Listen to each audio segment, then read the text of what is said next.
Hello everyone. So we're gonna start with question number 96, which states that a sample of 0.1 gram of water at 100 degrees Celsius and normal pressure 1.03113 into 10 to the power 5 Newton meter square.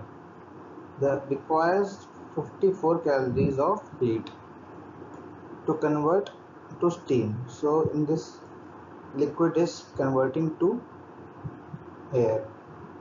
So if the volume of the steam produced is 167.1 cc, the change in internal energy. So internal energy will definitely change as the state is changing. So we have to find the change in internal energy, which is the in joules. So after applying first law of thermodynamics equation, which is delta Q equals to delta U plus delta W. So according this, it is given in the question 54 into 4.18.